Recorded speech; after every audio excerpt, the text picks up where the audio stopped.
Bismillahirrahmanirrahim. Ila hadrat Nabi Mustafa Rasulullah sallallahu alaihi wasallam. Al-Fatihah. A'udzubillahi minasyaitonir rajim. Bismillahirrahmanirrahim. Alhamdulillahi rabbil alamin. Arrahmanir rahim. Maliki yaumiddin.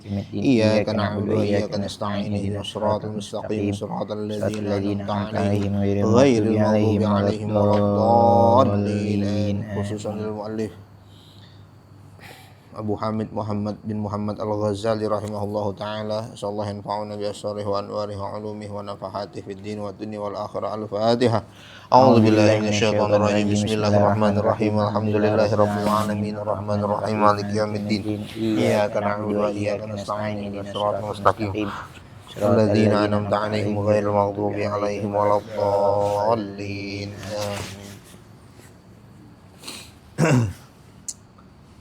Bismillahirrahmanirrahim. Bismillahirrahmanirrahim. Allahumma inna qad kharajna. Allahumma inna qad kharajna min haulina wa quwwatina. min haulina wa quwwatina ila haulika wa quwwatika. ila haulika wa quwwatika Wa min ilmina ila ilmika. min ilmina ila Wa min ilmika iradatina ila iradatika. min iradatina ila iradatika Birahmatika ya arhamar rahimin. rahmatika ya arhamar rahimin. Allahumma salli ala nuril anwar. Allahumma salli ala nuril wa anwar sirril asrar. sirril wa asrar tiryakil aghyar. tiryaqil wa aghyar miftahi babil yasar. miftahi babil yasar Sayyidina Muhammadanil Mukhtar. Sayyidina Muhammadanil wa Mukhtar alihil wa athhar. alihil wa athhar ashabihil akhyar. wa ashabil akhyar adada ni'amillah wa ifdali. adada ni'amillahi wa ifdali. Allahumma aftah lana bi futuhil arifin. Allahumma aftah lana bi futuhil arifin. Alhamdulillahi rabbil alamin. Alhamdulillahi rabbil alamin.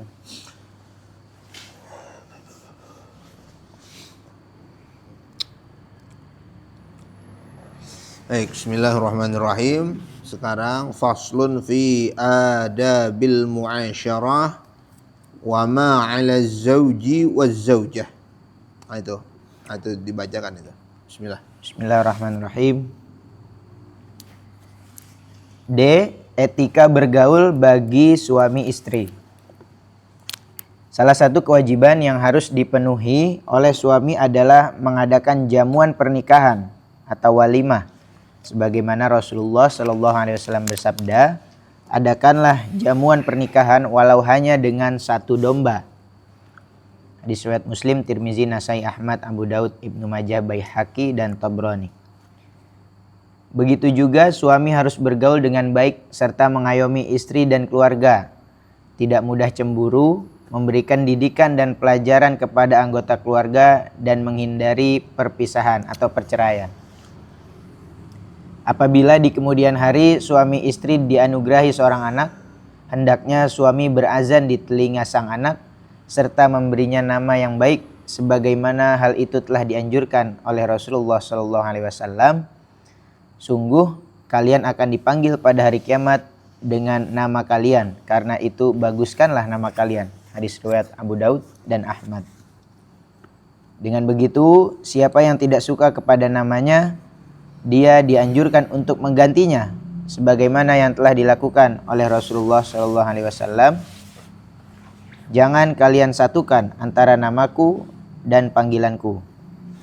Baik. Hadis riwayat Ahmad. Bismillahirrahmanirrahim. Adab al-muasyarah, pergaulan. Wa ma'ala zauj wa zaujah. Suami dan istri. Amma zauju fa'alaihi al-walimah. Hendaknya mengadakan walimah. Apa itu walimah? Walimah adalah berkumpul. Ngumpul-ngumpul kalau nggak ada makanannya kan nggak enak. Jadi ada makanannya. Ngumpul-ngumpul kalau nggak ada minumannya nggak enak. Jadi ada minumannya. Yang kita sebut sebagai resepsi.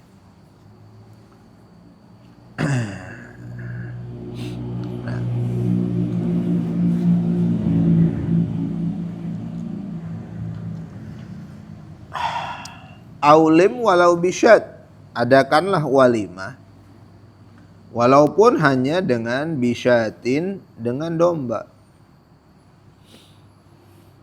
Ya makanan pokok di sana domba.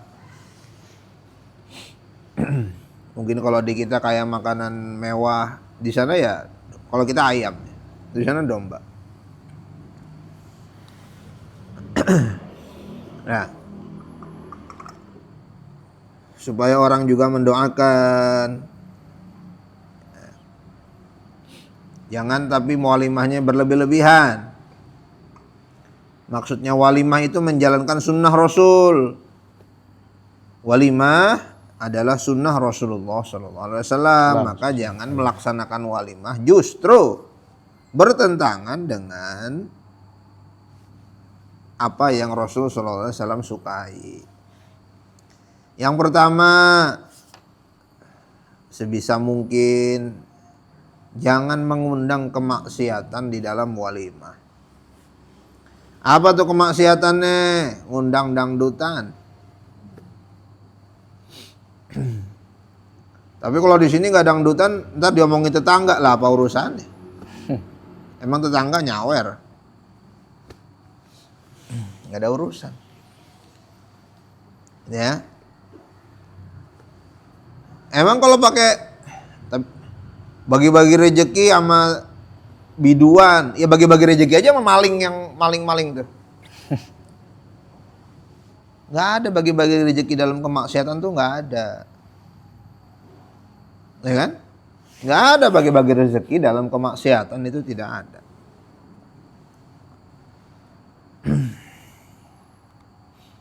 Paginya organ tunggal gambus, itu siangnya tuh bisa dangdut, ganti itu. Permintaan apa tuh? Permintaan hadirin. Hadirinnya bosen, dangdut, dangdut jadinya. Nah, tapi kalau misalnya sekedar biar ada suara-suaranya, ya pakai speaker juga bisa, udah pakai rekaman ya, pakai recorder juga bisa. Kecuali memang bisa dipastikan apa itu tidak mengundang kemaksiatan. Diundang misalnya ada yang baca sholawat, merdu, khidmah, khusyuk, ya lagu-lagu yang apa itu mengingatkan kepada Allah Subhanahu wa taala. Nah, tapi itu juga sulit. Kalau udah di lokasi itu ya sulit. Ya, jangan.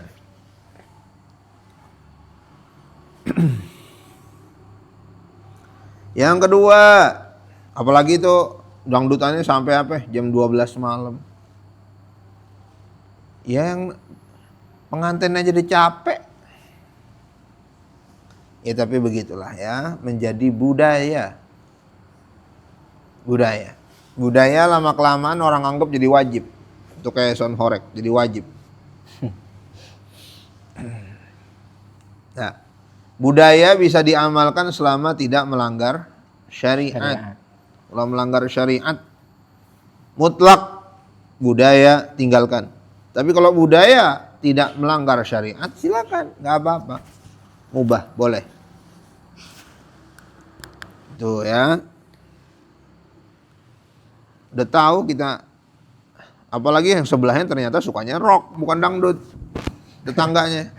Ini dangdut, pusing tetangganya kan. Ya itu. Jadi jangan mengundang kemaksiatan. Yang kedua, misalnya tradisi-tradisi kita, nutup jalan semau-maunya. Walimah. Ya, nutup jalan semau-maunya. Orang dibikin muter kemana-mana. Tukang paket bingung tuh mau nganterin. Nyasar tuh tukang paket. Akhirnya keluar tuh doanya tukang paket. Mudah-mudahan seret tuh rezekinya pengantin, kacau tuh. Ya, jangan nyusahin orang. Kalau memang terpaksa nutup jalan, mitigasinya jalan keluar kemana kasih? Yang jelas. Jangan orang dikerjain. Kita pengen ngundang orang supaya ngedoain. Ya.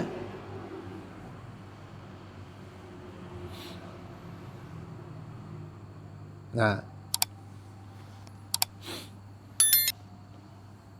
kemudian walimah itu bukan nyari untung. Ini walimah dicatat, ini berapa sih, ini berapa, ntar gue gantian nih. Ini orang ngapain sih? Itu sejarahnya sejak kapan tuh nggak tahu tuh. Sejak kapan tuh Bu? Kayak begitu. Sejak kapan tuh Bu? Walimah nyari untung sejak kapan? Bu RT sejak kapan? Sejak kapan? Emang harus begitu ya? Harus kayak gitu? Saya nggak ngerti harus kayak gitu. Nggak, di keluarga saya nggak ada. Nah, ini bukan ngomongin masalah keluarga kita, bukan. Tapi niat kita ngadain walimah untuk sedekah supaya orang ngedoain. Datang, kita punya makanan, ya. Mereka makan makanan kita. Tolong didoakan. Kita pengen sedekah supaya doanya makin apa? Supaya doanya makin mustajab. Kita berbuat baik kepada orang. Orang tamu datang ngedoain jauh-jauh, kasih makan, kan itu kan memuliakan tamu. Ikramud dhaif, ikramud dhuyuf. Kita ngundang orang dari Tangerang, kita ngundang orang dari Bekasi. Dia datang jauh-jauh dari Bogor, datang jauh-jauh dari Banten, datang ya kita kasih makan, kita kasih minum. Jangan kita hitung. Kalau dia ngasih alhamdulillah. Dan itulah yang terbaik. Tuan rumah memuliakan tamu, tamunya memberikan hadiah. Nah, itulah namanya tahabba fillah, saling mencintai karena Allah tuh ya begitu. Oh ya nih pengantennya mau nikah, kita bantu dah. Gitu ya. Si penganten punya pikiran, oh saya mau berbuat baik nih, hari bahagia saya pengen sedekah. Jadi dua-duanya tuh beramal soleh, berbuat baik, bersedekah. Ya. Bukan si penganten nyari untung, yang makan. Nah kan gua ngamplopin cepet nih, gua makan kudu banyak. Jadi sama-sama ngitung. Jadi nggak ada amal soleh di dalam pernikahan itu, nggak ada. Gitu ya.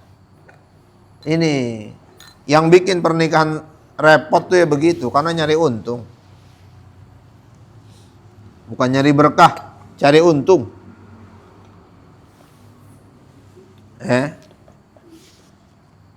Nah, akhirnya apa? Akhirnya tuh amplop ditulisin namanya. Ini dari ini dari ini, ini dari ini, ini dari ini. Supaya apa? Supaya gantian ntar kalau dia yang pesta, sebagaimana dia ngasih kita, itu yang kita kasih lagi. Nah itu. Nah itu adalah budaya yang aneh itu. Iya, budaya yang aneh itu. Aneh itu. Jadi saya ngamplopin orang, lalu saya dengan bahasa tidak terucap, nanti lu balikin ya ketika gua nikah. Dari mana itu? Dari mana itu? Jadi siapa yang beramal soleh? Ya nggak ada amal soleh di situ. Gimana mau berkah pernikahan? Ya, gimana mau berkah? Nah, gitu. Jadi semuanya niat amal soleh, bukan bisnis. Ini bukan bisnis, ini bukan perhitungan ini. Masalah mau diadain di dua tempat, di rumah mempelai perempuan diadain, di rumah mempelai pria diadain, silahkan. Tapi motifnya apa? Motifnya kemarin kan lu dapat lo dari tamu, sekarang tamu gua nih, bagian gua nih. Nah, jadi kata keluarga laki-lakinya, tamu gua nggak ke sono ya, tamu gua ntar ke rumah gua ya. Ntar kalau tamu gua ke tempat lo, ntar duitnya ke sono. Ah itu gimana cara mikirnya? Itu ya. Nah ini ya silakan aja kalau ada yang merasa emang harus begitu. Coba saya mau tahu tuh argumennya itu apa. Gak usah pakai Quran dan Sunnah, pakai logika aja. Apa logikanya tuh? Kan kita ngadain acara pakai duit, nggak usah ngadain udah kalau begitu. Udah aja di KUA, undang aja 50 orang keluarganya sendiri itu makan Indomie itu. Kan bakso Malang. Gitu ya.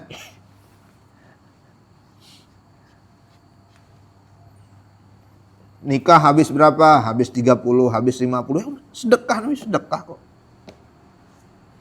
Kalau sanggup silakan, enggak ya jangan dipaksa-paksain. Nah, ukuran 10 juta juga udahlah, nggak usah pakai tenda, nggak usah pakai apalah, udah tahlilan udah. Ya, itu saya pengen tahu tuh logikanya tuh dari mana, argumennya tuh apa. Nah, gitu. Ya, jangan cari untung tapi berniat amal soleh dalam walimah.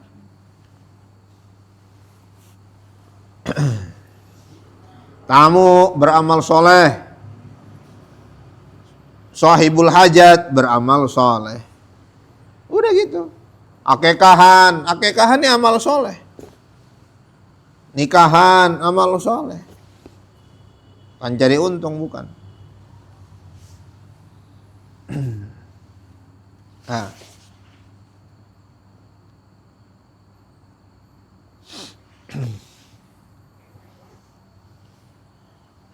Nah itu ya, jadi lama-lama tuh jadi kesepakatan, jadi akhirnya tuh kesepakatan tak tertulis, gantian itu.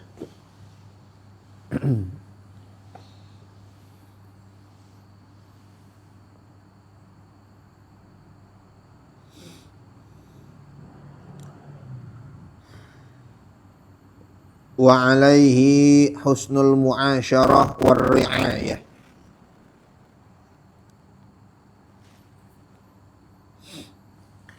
Ya, pergaulan antara suami istri bukan hanya secara formal, tetapi dipenuhi dengan apa itu? Dipenuhi dengan romantisisme.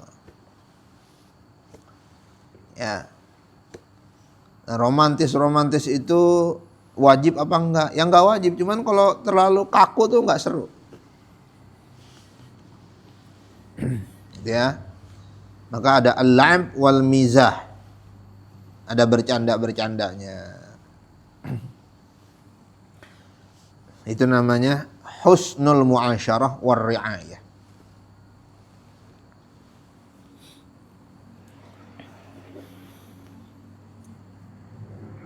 Wa husnus siyasah fil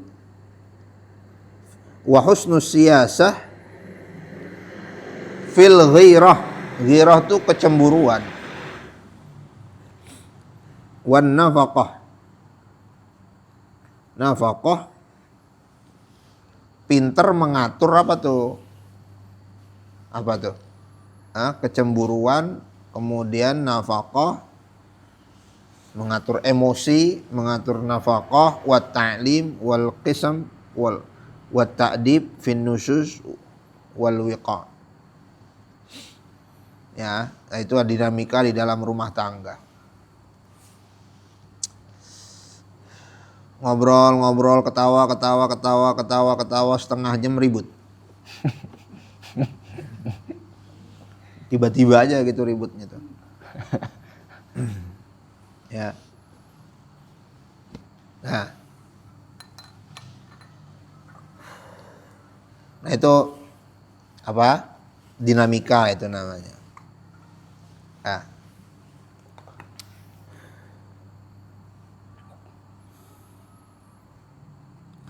Kalau melahirkan maka diazankan oleh ayah, oleh suami bayi yang lahir itu. Kemudian diberi nama yang bagus, nama yang syukur-syukur memiliki doa namanya. Innakum tud'auna yaumal qiyamah bi asma'ikum, kalian dipanggil pada hari kiamat dengan nama-nama kalian. Fahsinu asma'akum, perindahlah nama kalian. Ya, kasih nama-nama yang bagus. Nama yang bagus tuh bagaimana? Nama yang bagus, satu, nama-nama tokoh ahli surga yang udah pasti ahli surga. Ya. Kalau mau pakai nama Asmaul Husna ditambahin Abdun di depannya. Abdurrahman. Ya. Abdul Malik. Abdus Sabur. Abdul Ghani. Nah, itu karena pakai Asmaul Husna nama Allah. Jadi nggak boleh langsung Goni, itu nggak boleh. Berarti dia nyamain Allah dia. Yang maha kaya artinya. Kalau Abdul Ghani berarti hamba yang maha kaya. Nah itu ya. Ditambahin Muhammad, bagus. Cuman kalau udah punya nama Muhammad tuh berat. Ya. Pengen punya anak soleh, tambahin nama Muhammad. Tapi karena orang tuanya nggak pengen ketinggalan zaman, habis Muhammad, Alex, Muhammad Alex. Gitu ya. Nah itu, jadi random, namanya random. Ya, namanya random.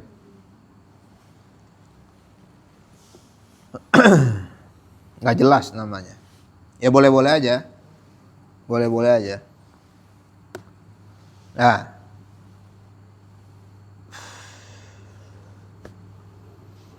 Ya kadang-kadang namanya susah-susah banget. Nah. Itu ya. Kemudian nama-nama siapa lagi? Nama-nama tokoh. Tokoh-tokoh ulama-ulama besar, baik laki-laki maupun perempuan, bagus. Misalnya apa? Seorang tokoh perempuan yang bernama Rabi'ah Al-Adawiyah misalnya. Ataupun perempuan dari kalangan sahabiyah, sahabat-sahabat Nabi dari kalangan perempuan, bagus namanya. Gitu ya. Jadi pakai nama-nama yang bagus. Kalau dari Quran pastiin ngerti bahasa Arab. Jangan main comot-comot aja dari Quran.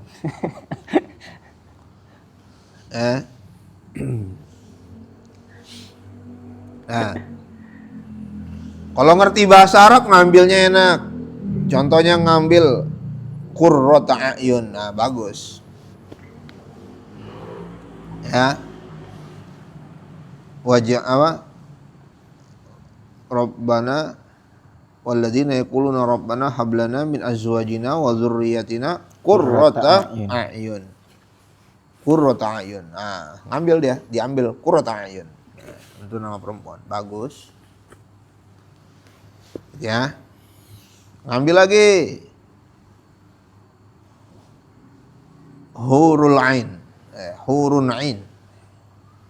Hurun Ain itu bidadari, bidadari cantik jelita. Ya, Hurul Ain, Hurul Ain, misalnya. Hurun Ain mutazawwijin. Masya Allah. Ya. Ya, jadi kalau ngerti bahasa Arab enak, ambil dari Quran tuh cocok, dapat. Ya.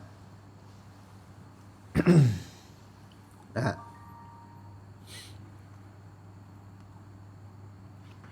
Jangan nama udah bagus-bagus dibikin jelek. Udah dikasih, kita udah kasih nama bagus-bagus, kita bikin panggilannya jadi jelek. Ya.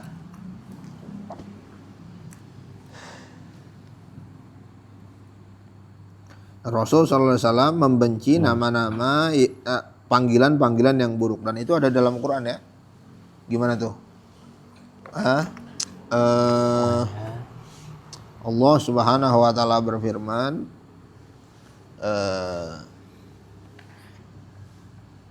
la yaskhar ya ayyuhalladzina amanu la yaskhar qaumun min qaumin asa ayyakunu khairam minhum wala nisa'um min nisa'in asa ayyakunna khairam minhun wala talmizu anfusakum wala tanabazu bil alqab bi'sal ismul fusuku ba'dal iman wa man lam yatub fa ulaika humu adh-dhalimun. Jangan panggil orang dengan nama-nama yang buruk, dengan lakop-lakop yang buruk. Ya. Biasanya kalau namanya Muhammad, Mat jadi Mamat. Ya, Muhammad Mamat jadinya.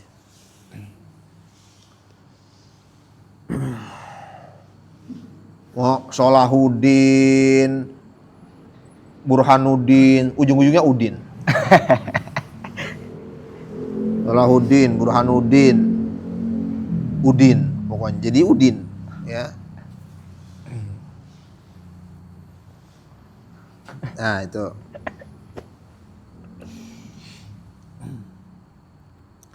Kalau memang terlanjur ngasih nama nggak bagus, ganti nggak apa-apa. Waman kana lahu ismun yukrahu, namanya itu dibenci, fayustahabbu tabdiluhu, maka dianjurkan untuk mengganti nama tersebut, dan itu dilakukan oleh Rasul SAW kepada beberapa sahabat, namanya diganti. Hazan namanya sedih, diganti jadi farah, jadi gembira. Nangis melulu karena namanya sedih. Ya, siapa tuh? Sad boy, ya. Fajar, sad boy. Fajar sad boy. Nah, biasanya kalau penyanyi-penyanyi itu bikin nama hoki gitu ya. Ting Ting gitu. Nama panggung. Ya, nama panggung.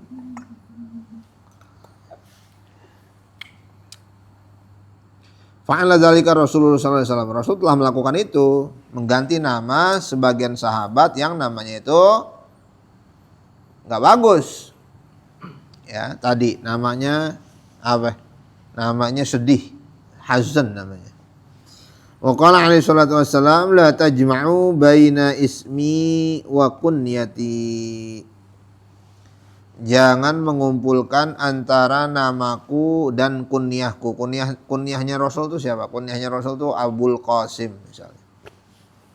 Abul Qasim tuh, pokoknya kalau ada abu itu tuh namanya kunyah itu namanya.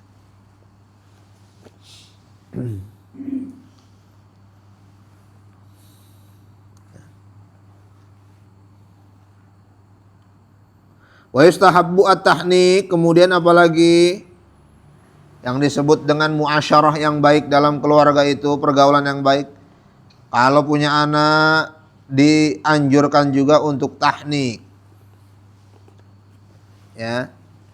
Apa itu tahnik?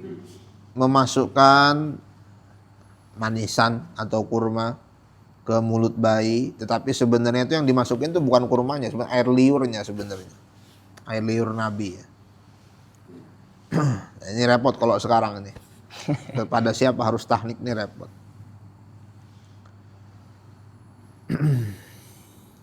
Lanjut. Dianjurkan bagi orang tua untuk mentahnik bayinya. Sementara bagi seorang istri, dia wajib untuk mematuhi suaminya dalam segala hal selama tidak bertentangan dengan agama.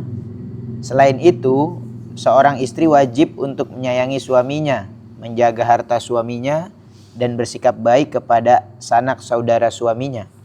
Rasulullah SAW bersabda, Allah telah mengharamkan setiap manusia untuk masuk surga sebelum aku.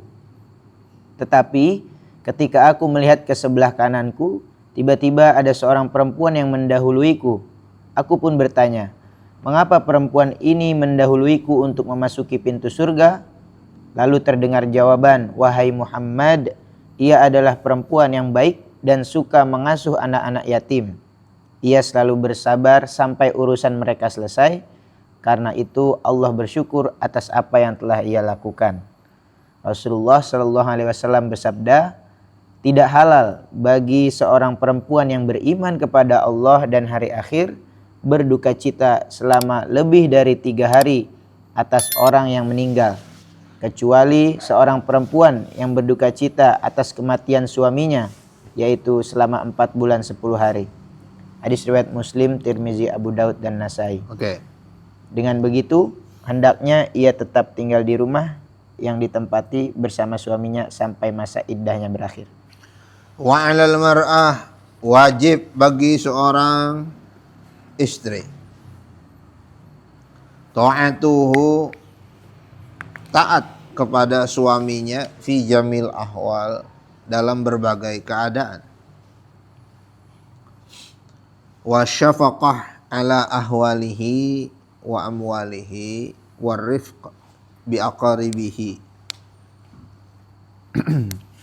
Nah, ini yang jadi laki-laki semestinya menjadi imam di dalam keluarganya. Seorang istri adalah pemimpin di dalam rumah suaminya. Itu ada 2 gitu ya. Ada CEO, ada manajer ya. Ada komisaris ya. Jadi yang bikin kurikulum itu visi misi, itu suami. Eksekutor, itu istri. Itu udah role-nya tuh kayak gitu itu. Nah, maka diperlukan suami yang kompeten untuk jadi suami. Supaya tahu visi misinya nih keluarga mau dibawa kemana. Eksekutornya siapa? Istri. Nah, kalau sevisi semisi, jadilah dia namanya az-zauj, itu pasangan. Tapi kalau hanya ikatan pernikahan, tapi belum tentu dia sevisi semisi, namanya mar'ah, namanya imra'ah namanya. Nah, istrinya kemana, suaminya kemana. Nah, kalau sudah ideal kayak begitu, maka siap jalan dah tuh. Taat. Apa kata suaminya, taat. Karena suaminya sudah punya visi, arahnya jelas. Bakal kemana nih keluarga. Dan bertanggung jawab, suaminya bertanggung jawab terhadap semuanya. Ya, nafkahnya tanggung jawab, sandang, pangan, papan tanggung jawab. Nah, itu bukan urusan istri itu. Suami tanggung jawab. Nah, diriwayatkan Nabi Muhammad SAW bersabda, Allah Subhanahu tadi ada dibaca ya hadisnya ya. Allah mengharamkan orang masuk surga sebelum Nabi Muhammad SAW masuk surga. Ternyata ada yang hampir mendahului seorang perempuan. Ya, ini hadisnya nih diriwayatkan oleh siapa tadi? Imam Al-Baihaqi ya. Nah, hadisnya diriwayatkan oleh. Ini nggak ditulis, Ustaz? Nggak ada. Nggak ada. Nah.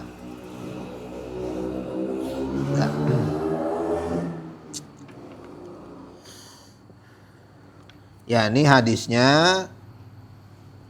tidak diketahui periwayatnya siapa, tetapi hadis ini bisa dipegang karena ada hadis penguat lain. Hadis penguatnya lain adalah hadis yang sahih, yang maknanya seandainya perempuan tuh sholat 5 waktu, menjaga dirinya, menjaga harta suaminya, menjaga keluarganya, maka dia masuk surga dari pintu mana saja yang dia suka. Selesai itu. Di pintu surganya perempuan tuh mudah. Laki-laki itu harus jihad, angkat pedang, bacok-bacokan sama orang kafir itu. Kalau perempuan di rumah, ya, taat kepada suami, jaga diri, sholat 5 waktu, masuk surga dari pintu mana saja. Karena sahabiah, para sahabat-sahabat Nabi, sahabat perempuan Nabi itu cemburu karena laki-laki mendapatkan kemuliaan untuk jihad, sementara mereka di rumah. Mereka protes, ya Rasul, masa laki-laki doang bisa jihad? Kita nggak bisa jihad. Apa kata Rasul? Kalian di rumah, sholat 5 waktu, jaga diri, jaga kepercayaan suami, masuk surga dari pintu mana saja. Ya. Nah, jadi itu ada penguatnya. Nah, hadis itu kalau ada penguatnya, maka dia bisa diterima hadisnya. Ini perempuan bagaimana? Ini perempuan hasna. Ya, perempuan ahli kebaikan. Nah, yang bersegera masuk surga ini. Kenapa? Wa kana indaha yatama, dia memiliki anak yatim. Anak yatim itu siapa? Anaknya sendiri. Indaha yatama fasabarat alaihinna, sabar untuk merawat anaknya, anak yatimnya. Ya, karena ayat ya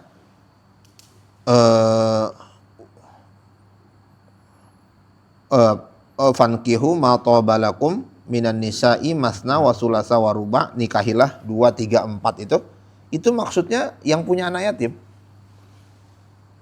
Ya, yang punya anak yatim. Ya. Maka selanjutnya dibilang ya fa illam ta'dilu fawahidatan. Nah, wa kana indaha yatama fasabarat, dia memiliki anak yatim, anaknya sendiri karena suaminya meninggal. Suaminya meninggal, anaknya jadi anak yatim. Fasabarat alaihinna hatta balagha amruhum alladzi balagha, sampai anak yatimnya dewasa. Sampai anaknya sendiri dewasa. Dijaga benar sama ibunya. Gitu ya. Itu anaknya sendiri. Fasyakarallahu ta'ala laha dzalika, Allah Subhanahu wa taala berterima kasih kepada perempuan tersebut. Gitu ya. Jadi siapa yang dimaksud orang pertama yang menzalimi anak yatim? Ya orang tuanya sendiri, ibunya sendiri. Ibunya sendiri yang nelantarin anaknya, anak yatim. Suaminya meninggal, anaknya ditelantarkan. Punya warisan, warisannya diambil. Nah, itulah pemakan harta anak yatim yang pertama tuh itu. Ibunya sendiri. Ya. Nah, barulah tuh pamannya, bibinya tuh yang makan tuh. Ya. Keluarga siapa tuh yang makan? Keluarga bapaknya atau keluarga istri. Nah, itu masuk surga. Nah. Itu ya, jadi itu tugas, memang sudah tugas istri, tugas perempuan tuh itu. Ya, perempuan harus pinter tuh karena itu, karena pendidikan generasi itu di rumah. Itu ya. Nah, suami cari nafkah yang benar. Anak diurus oleh ibunya. Nah, itu yang paling benar tuh. Suami cari nafkah, tanggung jawab, ya. Istri ngurus anak. Udah itu paling benar. Inilah yang digoyang di dalam dunia Islam. Hierarki ini yang digoyang. Dengan bias patriarki, gender, macam-macam. Perempuan kan juga bisa. Nah, udah mulai deh. Tapi kan nah gitu tuh. Boleh nanti kalau anaknya sudah besar. Ya, kalau anaknya sudah dewasa, silakan mau ya, daripada waktunya kosong di rumah, ya udah punya potensi silahkan kerja. Tapi selama anaknya butuh ibunya, wajib. Makanya itu suaminya harus tanggung jawab, jungkir balik terserah gimana kek. Ya, kalau perlu di rumah 3 jam aja suaminya gitu loh. Sisanya kerja ngapain kayak gitu. Pulang-pulang bawa duit makan gitu, untuk makan gitu. Beli baju makan. Sisanya ibunya. Harus kayak gitu. Ya. Nah, kebanggaan istri sebagai ibu rumah tangga inilah yang digoyang sekarang. Ya. Begitu punya ijazah S1 langsung dah. Tetangga-tetangga, saudara-saudara kalau lebaran pada nanya, "Sayang ya ijazahnya nggak dipakai." Pinter itu pertama buat anaknya, bukan buat bosnya. Itu suami nggak ngerasa keganggu otoritasnya, istrinya. Kerjain ya, ini di rumah ya. Bikinin aku teh. Aku kan lagi buka laptop.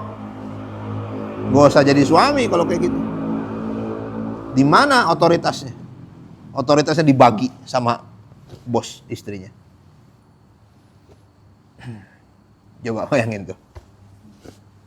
Ya. Setinggi-tingginya tuh jabatan istri. Otoritas suami nggak ada harga dirinya. Ya. Ini kan disebut wa 'alal mar'ah ta'atuhu fi jamil ahwal. Istri mentaati suaminya. Bagaimana mau ditaatin suaminya kalau otoritasnya keganggu dengan bosnya? Gitu ya. Pulang-pulang suaminya lapar. Gitu ya. Ada makanan enggak? Ya beli aja deh sendiri deh. Ini aku lagi sibuk nih. Coba tuh. Ya. Otoritasnya keganggu. Gitu.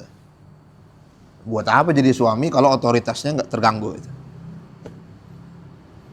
Nah, lagi-lagi ya itulah idealnya tuh kayak begitu. Tapi tentu nanti dalam rumah tangga di setiap orang nanti berbeda-beda. Yang pasti itulah ya sebisa mungkin mencapai bentuk yang ideal tuh seperti itu hierarkinya. Nggak boleh ada yang mengganggu otoritas suami kepada istrinya. Nggak boleh. Ya, maka jangan sampai istri bilang aku juga harus cari duit nih supaya nggak bergantung sama suami. Ya itu karena suaminya nggak becus nyari duit. Ya, nggak bisa dipercaya gitu suaminya. Tapi kalau istrinya yakin suaminya tuh bertanggung jawab, nah itu istri bakal tenang. Gitu ya. Nah dari mana istri bisa tenang itu? Karena suami sudah ngasih tahu visi misinya. Ke depan mau bagaimana? Ya, apa tuh? Bersedia bertanggung jawab. Suaminya mengatakan bersedia bertanggung jawab. Nah, jadi istri tenang. Nah, suami yang kelemer-kelemer inilah yang istrinya jadi bingung gitu. Ya, jadi bingung gitu. Pak besok ini gimana ya bayaran? Gimana ya? Ya gimana ya? Ini kontrakan rumah besok habis gimana ya? Gimana ya? Tahu nih pusing juga. Gimana ya keluar lah terserah ngapain kayak. Ngangkatin beras kayak apa kayak. Gitu ya. Jadi otoritasnya bisa dipegang. Ya, otoritas suami itu dipegang karena istrinya yakin suaminya tanggung jawab. Nah,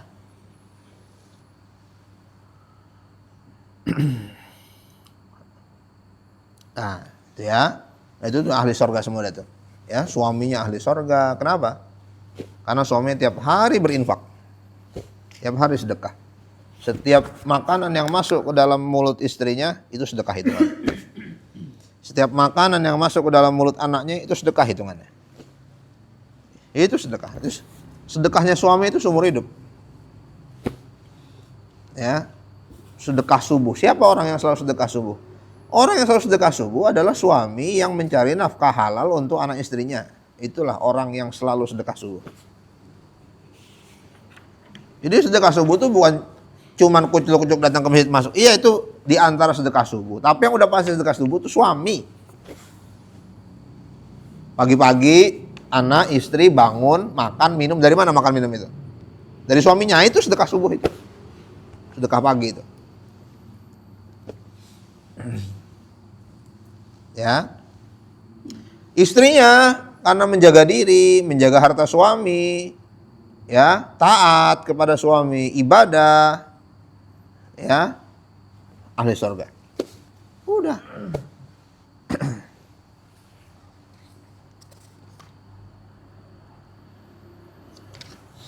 Nah, itu ya. Nah, ketika jadi suami istri, maka sadarilah, apalagi sudah punya anak ya. ketika sudah punya anak, sadarilah bahwa semua keinginan, cita-cita pribadi harus sesuai dengan kepentingan anaknya. Jadi jangan udah jadi ibu-ibu, udah jadi bapak-bapak, masih aja mikirin passion, hobi. Ya. Misalnya bapaknya doyan mancing. Gitu ya. Mancing mulu tuh. Istrinya kemana, anaknya kemana, bapaknya mancing ya. Bapak mancing mulu sih, ini kan hobiku. Nah, gitu ya. Anaknya pikirin. Anaknya udah bisa apa, umur segini, bisa apa, di sekolahnya bagaimana, belajarnya, pergaulannya bagaimana. Pikirin. Jangan cuman mikirin hobi pribadi. Selesai, urusan kita selesai. Begitu udah punya anak tuh berarti selesai. Udah. Visi misi kita ngurusin anak, udah. Udah itu. Itu visi misi bapak ya. Suami punya anak, berarti visi misi untuk dirinya selesai, pikirin anak. Ibu selesai, pikirin anak. Nah, gitu ya. Berhenti. Tapi kalau Allah Subhanahu wa taala buka kepada kita rezeki ya, luas, lapang. Silahkan kalau bisa mengakomodir passionnya silakan. Silakan. Apa mengakomodir hobinya silakan aja. Asal anak udah beres.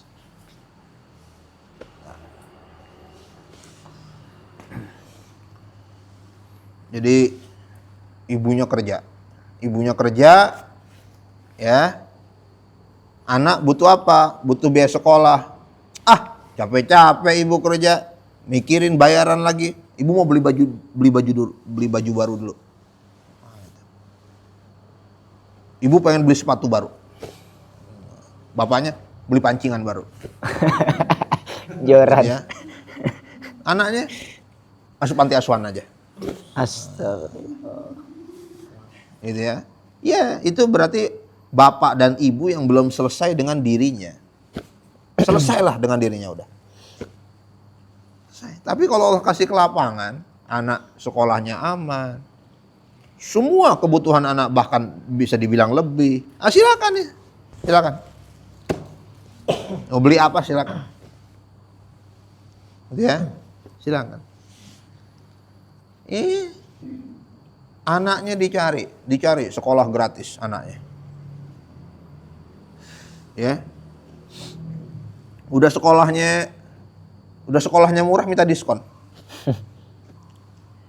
Ya, MI masuk MI. Berapa nih Pak sebulan? 100.000, 50.000 ya Pak ya? Mau nyari dari surat nggak mampu apa. Punya duit beli NMAX. Nah itu ya. Kok Bapak beli? Ini kan dari dulu Bapak pengen. Nah itu. Itu Bapak yang belum selesai dengan dirinya.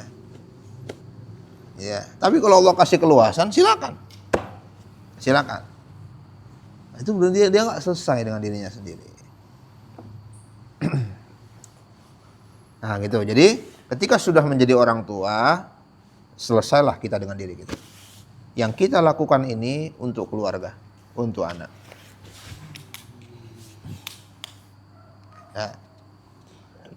Nah ini karena pernikahan itu nggak ada sarjananya. Nah, paling ada prodi hukum keluarga Islam, HKI. Ya. Oke.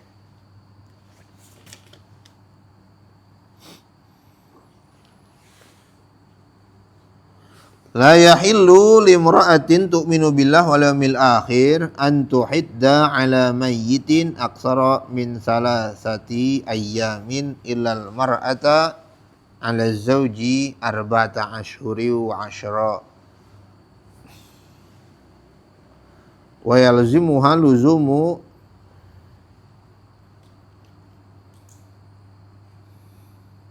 maskanun nikah ila akhiril iddah. Kalau suaminya meninggal maka dia iddah. Ya, iddah. Iddahnya berapa? Iddahnya 4 bulan 10 hari.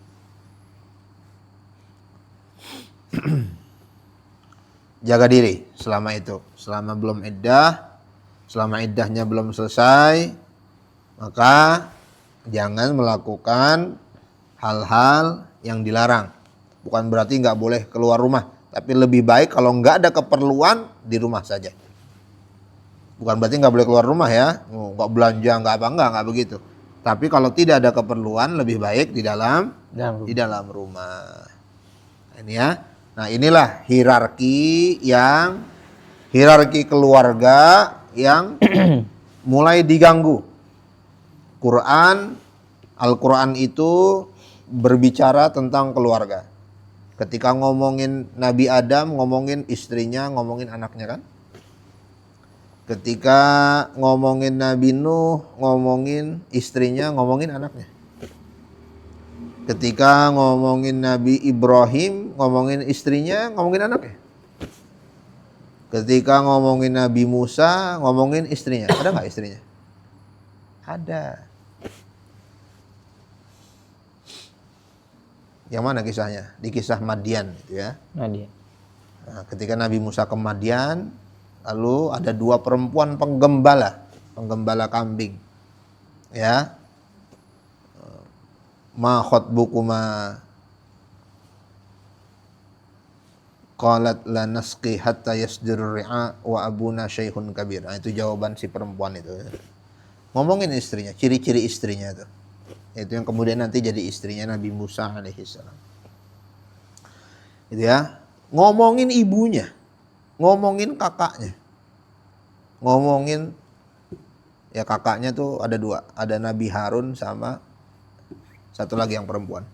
Ngomongin ibunya. Ketika bercerita tentang Nabi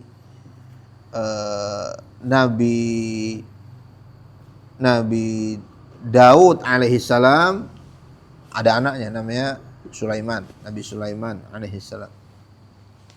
Ketika berbicara Nabi Lut, ngomongin istrinya, ngomongin anaknya.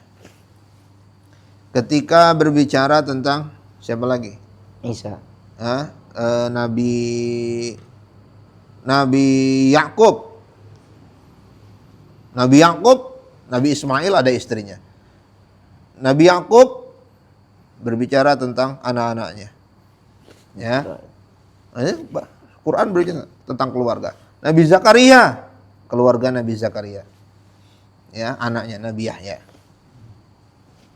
Nabi Isa, ibunya, kakeknya, neneknya, Imran, Hannah, Maryam. Siapa lagi? Cerita tentang Nabi siapa lagi dalam Quran? Nabi Yunus, ada juga Nabi yang nggak nikah, ada juga soal. Nah, jadi Quran bercerita tentang keluarga, ya, banyak isyarat-isyarat keluarga di dalam Quran tuh. Itu yang Nabi, yang bukan Nabi juga ada juga nanti. Ya. Artinya apa? Perhatian Islam kepada keluarga ini begitu besar. Begitu rusak keluarga, ya rusak masyarakat. Nilai di keluarga itu nggak ada nih. Ini Ustadz ceramah nih. Tapi nggak ada Ustadz ceramah di rumah tuh nggak ada. Percaya. Ya, asyaddun nas alal alim ahluhu wa jironuhu. Itu kata guru-guru sepuh tuh. Manusia yang paling nggak mau dengerin ustadz itu keluarganya sama tetangganya. Nggak. Kita kesini orang datang untuk ngaji. Nggak ada tetangga datang untuk ngaji, itu nggak ada. Ya. Lihat siapa ustadz yang dilulukan. Lihat. Kalau naik panggung rame. Ada tetangga di dalam rumahnya, bodoh amat, percaya. Ya, ini ustadz nih, yang di atas panggung, wah, petasan, cuar. Disambut pakai apa? Marhaban. Kalau dia pulang, itu kanan kirinya bodoh amat. Gitu ya. Anaknya bodoh amat. Ya. Apa anaknya nyambut pakai rebana di rumah istrinya? Enggak ada. Iya. Tiap hari. Maka itu apa? Maka itu gimmick, semuanya itu gimmick. Ya, itu seremoni, itu gimmick ya. Bukan berarti kalau begitu jadi dewa dia, enggak. Manusia biasa udah. Ya. Manusia biasa. Kita di sini pakai gamis, di rumah ya pakai baju bola lah. Ya. Ini makan cosplay. Ya. Kita mau nyuci apa? Kita mau nyuci motor, nyuci mobil, nyuci teras di depan. Ya pakai training lah. Ya. Kayak kos kutang lah. Gitu, ya biasa aja. Gitu, jadi ini ya gimmick-gimmick aja ini. Gitu ya. Nah, jadi yang paling gak dengerin Ustadz itu siapa? Ya anaknya dan keluarganya. Gitu ya. Kenapa gak perlu denger? Ya karena ngelihat kesehariannya.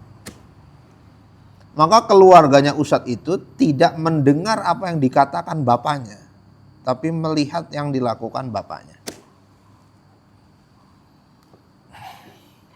Gitu ya. Dan tetangga ya, karena tetangganya jengah amat ngapain tiap hari.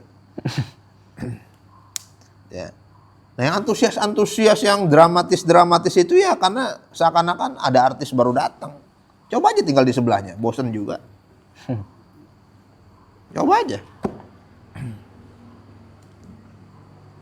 Gitu ya. Nah, jadi kalau keluarga tuh aman, maka masyarakat sekitar aman. Masing-masing keluarga udah aman. Masyarakat sekitar aman. Ada anak-anak misalnya tawuran. Kenapa tawuran? Karena orang tuanya nggak nanya, anak gua di mana? Anak gua di mana? Jam 1 malam belum pulang. Ya.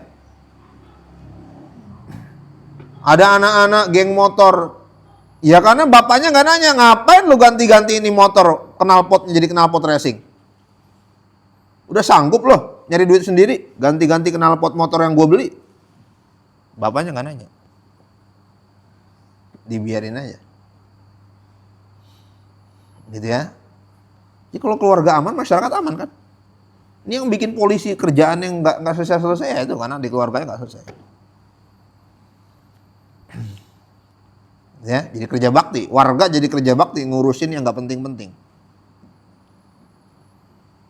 Ya. Nah, buang sampah yang benar nak. Dah, setiap anak ngerti kalau buang sampah yang benar. Begitu anaknya buang sampah di teras, di jalan tegur bapaknya. Ibunya tegur. Nak, ambil nak sampahnya nak. Nih buangnya di sini. Nggak ada orang buang sampah sembarangan. Karena bapaknya nggak mau bayar sampah, ibunya nggak mau bayar sampah, buang sembarangan. Jadi ada 7 keturunan tuh buang sampah sembarangan tuh. Ya, bayar berapa tuh? Di sini bayar sampah berapa tuh? 100. 100 sama satpam. Ya. Nah, nggak mau tuh ngeluarin segitu tuh. Ya. Nah, itu. Jadi kalau keluarga aman, masyarakat juga aman. Nah, tapi Allah Subhanahu wa taala memperingatkan di antara keluarga kita bisa jadi menjadi musuh kita sendiri. Apa itu musuh? Yang menghalangi kita untuk taat kepada Allah Subhanahu wa taala. Itu bisa jadi. Dan itu diberi contoh dalam keluarga Nabi Ibrahim alaihissalam misalnya. Ya. Kalau suami istri ya Nabi Lut ya. Daraballahu masalal lil ladzina kafaru imra'atan Nuh wa imra'atan Lut. Kanata tahta abdaini min ibadina as-solihaini.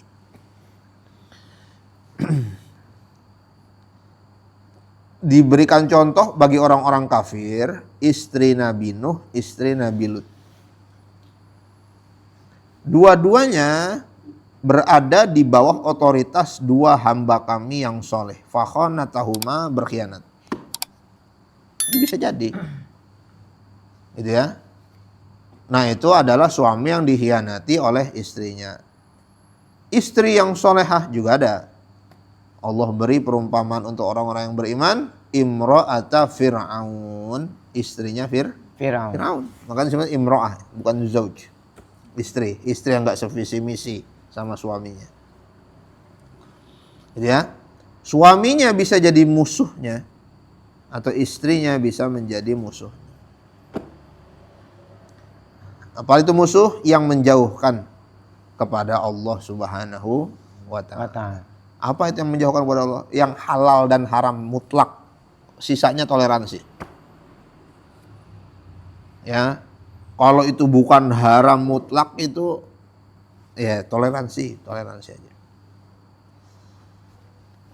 Gitu ya. Nah, contohnya gimana? Contohnya misalnya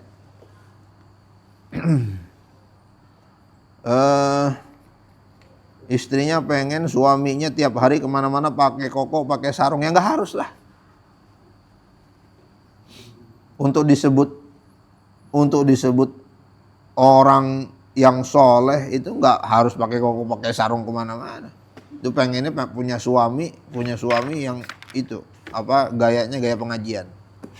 Mana-mana ke mall pakai sarung, ya, pakai koko, pakai sarung, pakai koko, pakai sarung, ya. Itu nggak harus kayak begitu, ya. Nah, jadi batasnya di mana? Yang haram. Nah, kalau dikasih tahu yang haram dan masih melakukan, nah itu tuh musuh berarti itu. Ya, tapi kalau bukan yang haram, toleransi lah. Nggak ada manusia sempurna. Istri nggak sempurna, suami juga tidak sempurna. Bukan malaikat, laki-laki. Suami bukan malaikat, perempuan juga bukan malaikat. Pasti ada ketidaksempurnaan. Ya, bukan malaikat yang imannya stabil. Istri bukan malaikat yang imannya stabil. Laki-laki juga bukan malaikat yang imannya stabil. Apalagi Nabi yang imannya naik mulu, nggak ada. Kadang naik, kadang turun. Jadi toleransi dalam hal-hal yang kecil-kecil, toleransi. Tapi kalau sudah menyangkut yang haram, maka harus diingatkan. Nah, itu visi misi keluarga yang paling penting. Suami harus nentuin visi misinya kemana. Istri ngikut. Nah, itu SOP-nya udah kayak begitu. Jangan ditukar. Kalau ditukar, ya, apa yang terjadi itu? Kalau ditukar, la yuflihal qaum wallau amrahum imra'atan. Nggak akan beruntung kalau yang jadi pimpinannya, yang megang otoritasnya di dalam keluarga adalah istrinya. Suaminya ngapain jadinya? Ada juga soalnya istilahnya apa tuh ya? Mau kondo ya istilahnya. Model konsisten. Doa. Oh, istiqomah. Ya. Laki-laki feminim ya. Iya, laki-laki feminim. Jadi diatur istri dia.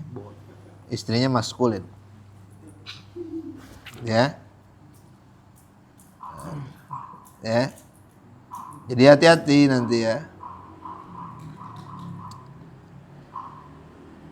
Raju dapat calon, istrinya punya tanah banyak, tinggal di tanah mertua.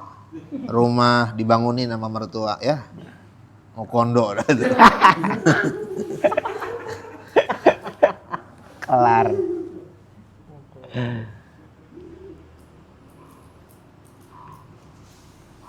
Ya. Udah harga diri hilang udah. Mungkin udah ya. Ya alhamdulillah kalau dapat yang keluarganya ekonominya bagus ya. Tapi ketika udah menggunakan ekonomi mertua, ya udah dicekek. Ya, cekek. Nggak punya otoritas, nggak punya.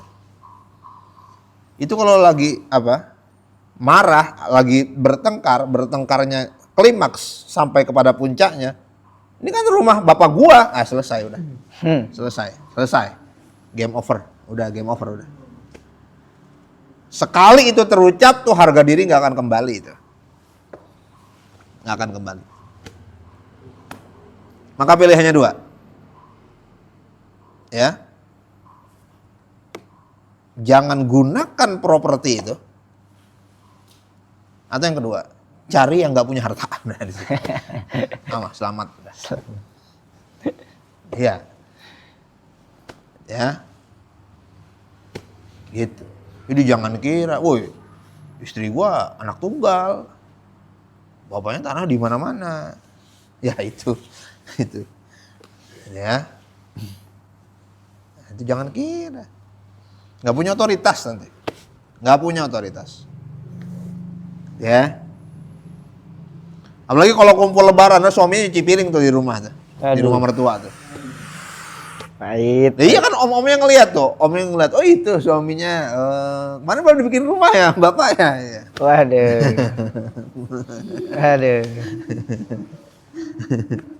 Ya. Gitu ya. Tetep aja. Nah, lagi-lagi ini juga nggak mutlak. Boleh-boleh aja. Boleh-boleh, tapi antisipasi harus. Boleh-boleh aja silakan. Nah, itu kan berarti apa? Berarti kan rezeki kan? Nah, punya mertua kaya kan? Nah, punya mertua istri kaya, tanah di mana-mana, rumah dibangunin, ya alhamdulillah. Tapi ingat itu ya, otoritasmu hilang. Harus hati-hati. Nah, kira-kira kalau bertengkar yang tidur di pos ronda siapa tuh?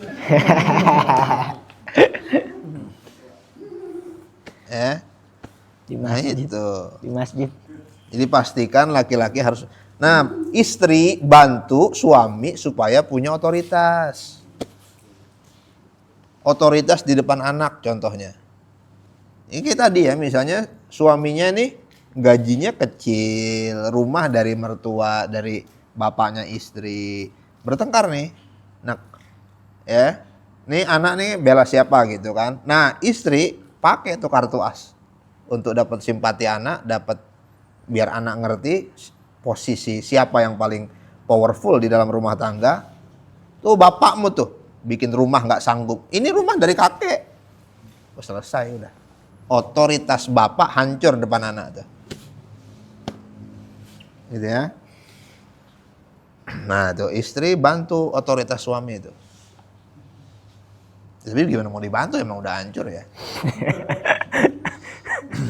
Ya. Ya. Nah, idealnya gimana? Idealnya istri bantu otoritas suami. Itu, bapak pulang, Salim. Ambilin air minum. Ya. Nunjukin bahwa bapak nih kerja untuk kita. Ya. Kita berterima kasih. Lalu bapak yang kerja, bapak cari uang. Itu bantu otoritas. Ya. Ceritakan tentang apa? Tentang gagahnya ayahnya itu. Nah, masalahnya ada nggak yang diceritain? Nah, itu menjadi masalah. Kira-kira istri tuh punya materi nggak untuk menceritakan kegagahan sang ayah itu, sang suami? Itulah yang terjadi dengan Nabi Ismail misalnya. Aneh, Nabi Ismail tuh ditinggalin Nabi Ibrahim. Ketemu udah gede, udah 10 tahun, disembelih kan? Udah ketemu, tiba-tiba datang disembelih lagi. Ya, waktu bayi ditinggal. Dan Quran nggak nyeritain jenguknya kapan tuh, kecuali ketemu lagi pas mau disembelih.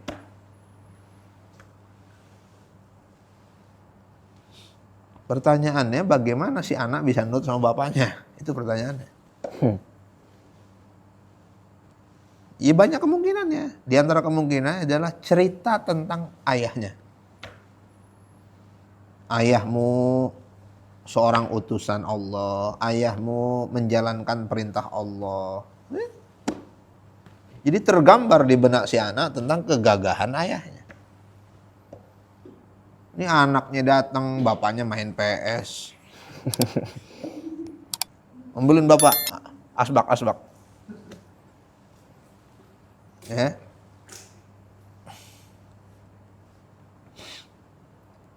Jadi apa? Yang dilihat bapak yang malas. Gitu. Apa yang mau diceritain? Kehilangan figur. Ya, kehilangan figur. Nah, sehingga nanti anak juga nggak punya tuh prototipe ya. Siapa yang akan, si anak perempuan apalagi ya, dia nggak punya prototipe, siapa suami ideal tuh, kayak gimana? Mau disebut kayak bapaknya, waduh jangan bapak gua dah.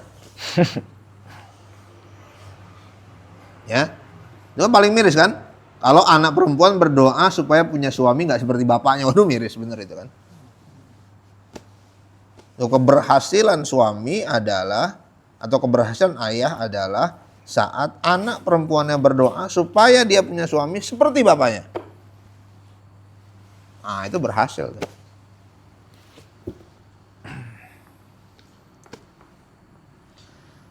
Istri berdoa supaya punya mantu seperti suaminya. Nah, itu berhasil. Gitu ya. Nah, itu Nabi Ismail ditinggal, ya, masih bayi ditinggal. Ditinggal ke Palestina. Ditinggalin tanpa apa-apa, hanya kurma aja, sekantong. Air minum habis. Tapi kenapa? Nurut sama Nabi Ibrahim. Ya, di antara dugaannya itu. Kenapa? Karena diceritakan tentang kegagahan ayahnya. Maryam, Siti Maryam, Sayyidatuna Maryam lahir dalam keadaan yatim. Ya, lahir dalam keadaan yatim. Tapi kenapa? Sangat well educated, sangat terdidik. Ya karena ibunya terdidik. Hannah itu terdidik. Perempuan solehah. Kenapa terdidik? Ya karena suaminya Imran. Jadi disebut di dalam nama surat tapi nggak disebut cerita tentang Imran. Dalam satu surat Ali Imran itu nggak ada, Imran itu nggak ada. Udah nggak ada, udah meninggal. Ya. Tapi kalau pengen tahu siapa Imran, ya gampang. Lihat aja, Hannah, istri Imran. Nah itulah gambaran Imran itu. Ya, Imran itu adalah imam besar Masjid Baitul Quds, Masjid Al-Quds itu. Imam, tokoh agama.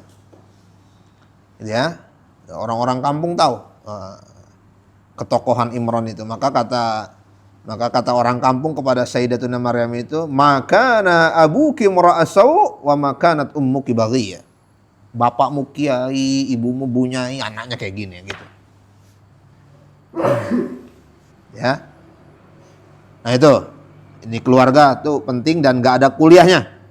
Nah karena gak ada kuliahnya, gak ada bimbelnya, ya, ada orang berbondong-bondong pengen masuk kuliah ini, sarjana ini, terlupakanlah satu esensi yang paling penting dalam membangun masyarakat, keluarga yang baik. Itu lupa.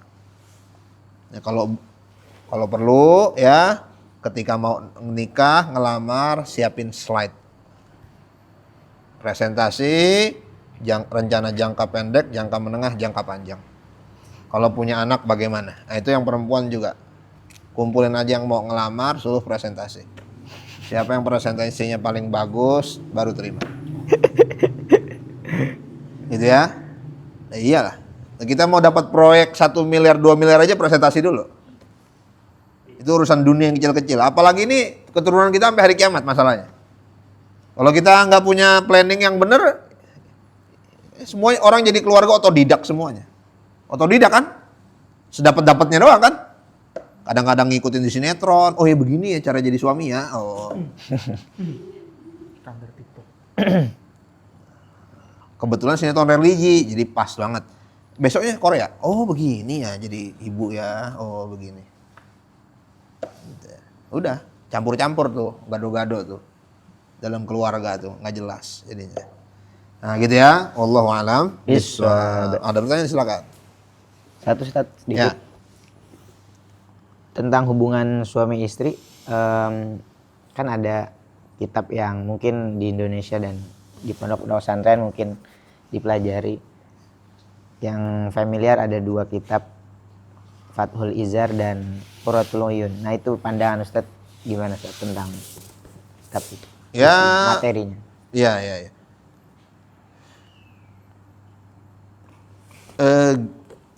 Ada ini ya. Jadi kalau kita nyebut kitab itu bukan ini ya, buku dalam bahasa Indonesia ya.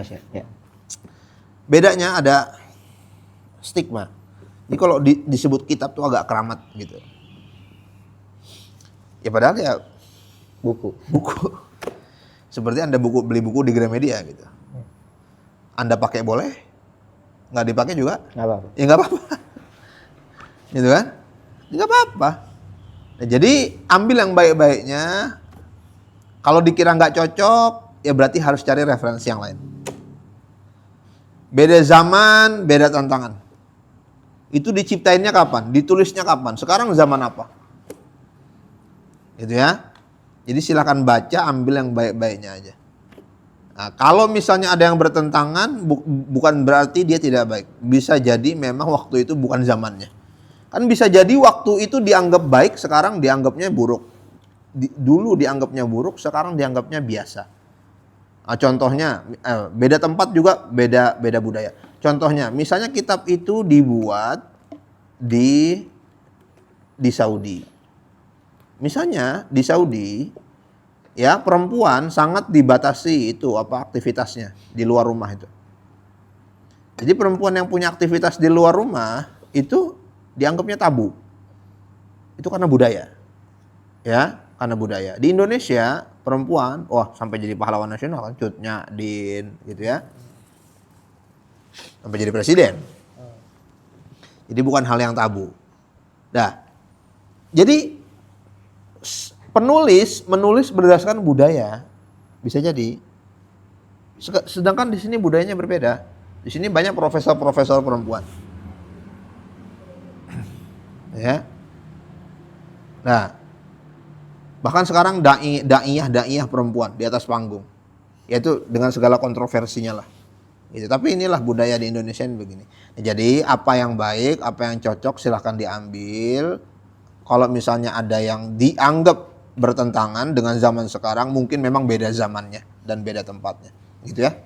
Siap. Silakan. Ada lagi nggak? Cukup? Oke, cukup ya. Mudah-mudahan Allah Subhanahu wa taala menjaga keluarga kita. Amin. Menjadikan keluarga kita keluarga yang dibimbing oleh cahaya Al-Quran, dibimbing oleh sunnah Nabi Muhammad SAW, diangkat derajat keluarga kita dunia dan akhirat, dijaga kita serta keturunan-keturunan kita sampai hari kiamat, dijadikan orang-orang yang soleh, wafat dalam keadaan husnul khatimah, dilapangkan rezeki kita luas, halal dan barakah, diberikan kepada kita ilmu yang bermanfaat. Wassalamualaikum warahmatullahi wabarakatuh. Subhanakallahumma bihamdika asyhadu an la ilaha illa anta astaghfiruka wa atubu ilaik. Assalamualaikum warahmatullahi wabarakatuh. Waalaikumsalam warahmatullahi wabarakatuh.